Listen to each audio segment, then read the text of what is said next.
rhinoceros has been on the planet for millions of years, but it could be gone in our lifetime.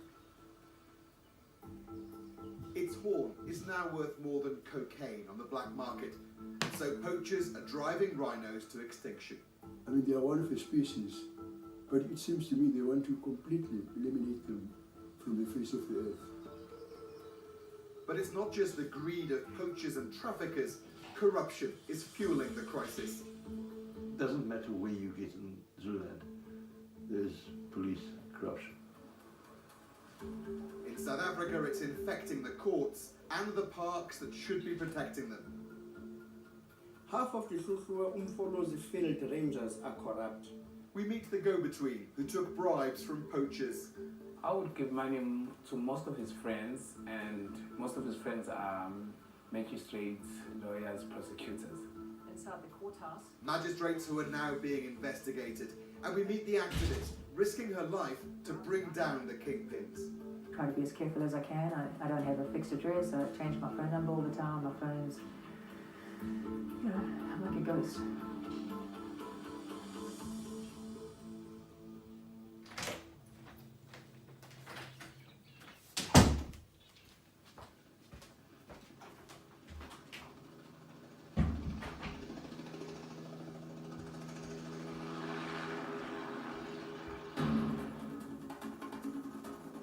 The search is on. Somewhere in the trees below are dozens of rhinos. This huge private reserve in South Africa is fenced and protected 24/7 by heavily armed guards.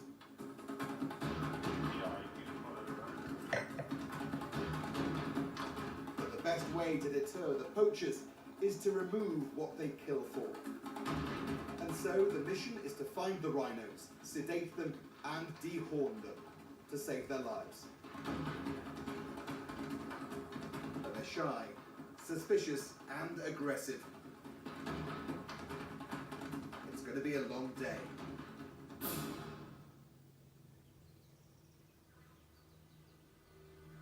The poaching epidemic here began 10 years ago.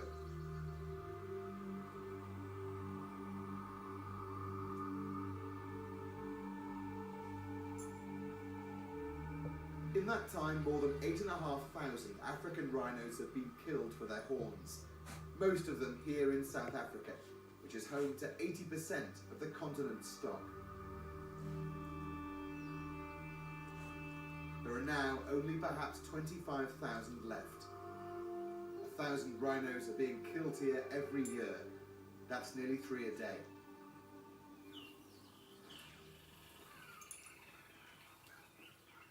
Hluhluwe Umfolozi Park in Zululand is the home of the southern white rhino. All of those remaining today originated here, but it's also where they're now most at risk. It's not the first time these prehistoric animals have faced down extinction, but at the current rate of killing, it could be the last. Huge herds once roamed Africa, until colonial wars reduced them to perhaps just 100, all in Zululand. In the 1960s, there was a major push to save the species. Tension mounts as the dart is filled with the costly drugs. Using new drugs, the plan was to sedate and catch the rhinos and transport them to other parks. Right, ready to go. Operation Rhino, captured in this film, was spearheaded by Umfolozi Park's head warden at the time, Ian Player. Perfect shot. The very first time that Ian Player, Dr. Ian Player and others started darting rhinos, I was there, they invited me. Lesson number 1, to catch a rhino, have rope on hand. So you can see that this has been very close to my heart, from a very early age. It's really a very painful thing for me to see what is happening to these animals, because, I mean, they are one of a species, but it seems to me they want to completely eliminate them from the face of the earth. So, I mean, the whole of South Africa, reeks, if I may say so, of corruption.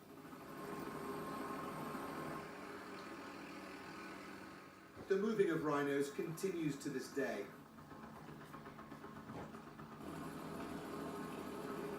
Even if the technology and the techniques have changed a little. It's dramatic, but it's harmless. And a few years ago, before he died, Ian Player, the shirtless marksman from the 60s, came to see a new generation trying to save the species all over again in Zululand.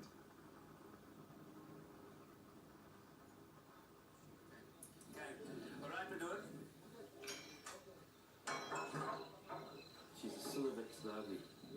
The vet who worked on this translocation to other parks is now kept busy in other ways, carrying out post-mortems on poached rhinos.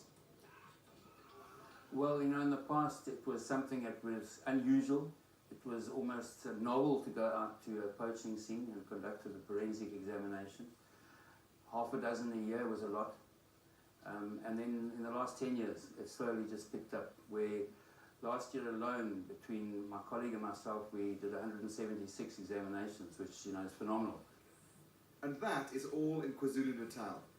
Dave Cooper is a government vet. It's public parks like Hluhluwe in Umfolozi which are increasingly being hit. They have a large concentration of rhinos and less security than private parks. It's tough dealing with this every other day. I think the ones that are the hardest are where you arrive at a scene and suddenly you realize there's a survivor. It was one animal that had been shot in the neck, but in the process of removing the horns, the rhino must revived and got up and ran away. So I found this animal with half a face, half the horn sort of hanging off the face. Really something difficult to prepare oneself for. You know, you have to think about what this animal's gone through to get into that state. And then as a vet, I've got to think about what can I do to help this animal. From experience, he knows that corruption is allowing this killing to continue. Well, obviously as a poacher, it's useful to have somebody on the inside that can tell you where the rhino are, number one, and then number two, where the rangers are. So it becomes fairly obvious when you see that you have a picket that's been out, one of our anti-poaching patrols, in one particular spot for a couple of days. They get pulled out to rest or something like that, and the next night the poachers are in exactly the same spot and have shot a rhino.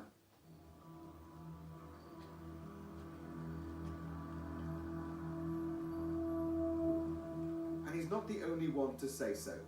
We secretly met a ranger from Hluhluwe in Umfolozi Park. We're protecting his identity and his voice.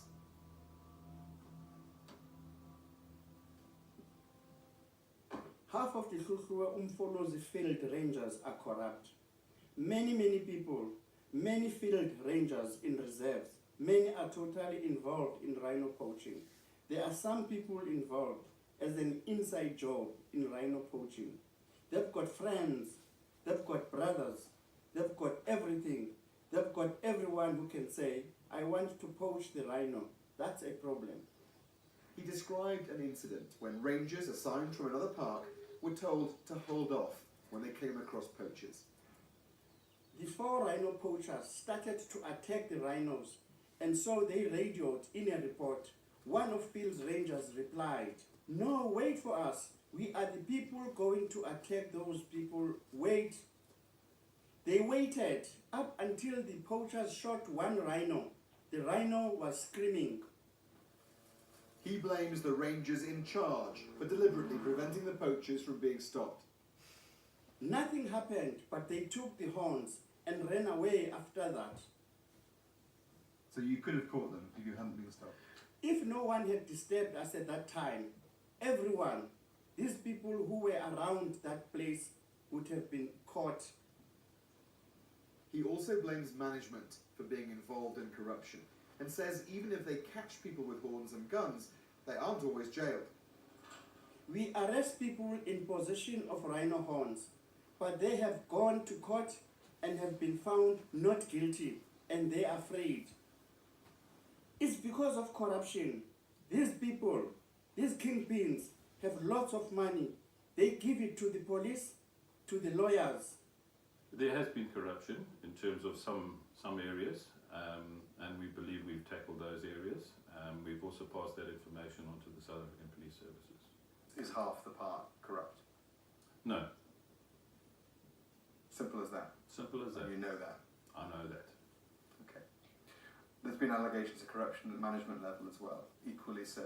Are you confident that's not the case? Well, look, there's always areas that you can, depends on where you're looking at, and depends on the information. But at the moment, in terms of the management, we're confident that we have good management in the park. Managing private parks is not as difficult. They're smaller, easier to secure, and rhino dehorning is more practical. Darting from the air was going to plan. The pilot uses the helicopter downdraft to guide the darted rhino into the open, close to the road, before the drugs kick in. So we just need muscle this side. Okay, come on guys, we need more people here. The clock is ticking, and there's a lot to do. Keep turning. Keep turning. Right, 100% right. Let's roll him. The rhino has fallen awkwardly. He needs to be turned across the slope. They weigh over a ton. 43. They have 20 minutes to work and gather data, but the quicker they are, the better it is for the rhino. A bulky satellite tracker secured on the animal's foot while the horn is being prepared. We won't remove a lot because there's still... It was last cut 18 months ago, but that's still worthwhile for poachers. So you can only remove probably 1.5 inches off it. So it'll take it back down to its base, but not get into the growth tissue. So it's still, even that is still an attractive mounted horn that's left on the animal. So there still are cases where animals are being lost. But Extreme measures for extreme times. What we've seen is that it's not necessarily the poorest of the poor that are involved in poaching. It's not confined to that anymore. We've got sophisticated syndicates operating and transnational syndicates. So these people are operating with good budgets, they're well resourced, and therefore have significant capacity to negotiate with people on the ground who might be very vulnerable to corruption. It looks and sounds harsh, but it's painless to the animal. It's like trimming fingernails. In fact, it's the same material as fingernails, keratin, and that's what makes this whole trade even more unbelievable. There's no evidence the horn has any medicinal value, the main reason for demand in Asia, but yet still, even these shavings are worth a fortune. Well, this is the point that's been reached where these animals have to have their horns removed in order for them to have more chance of survival. A lot of the private parks are doing this all the time now, but in places like Hluhluwe, Umfolozi Park, they don't do this, and that makes them even more of a target for poachers. So I'm going to inject it and try and bring this animal around. How long do I have once I've done this? 3 to 4 minutes. 3 to 4 minutes. Okay. That's There perfect. you go. Good. And that's Wow. the complete reversal, as you've seen in the other ones. It Yeah. gets around pretty quickly. Okay. All right, guys, if we can make our way to the vehicle. Groggy, confused, but otherwise fine. Dehorning is time-consuming and expensive, but it is making a difference, giving at least some hope for the private reserves. But as we'll see, corruption not only casts a long shadow across Kwazulu Natal and its wildlife, but in its courtrooms as well.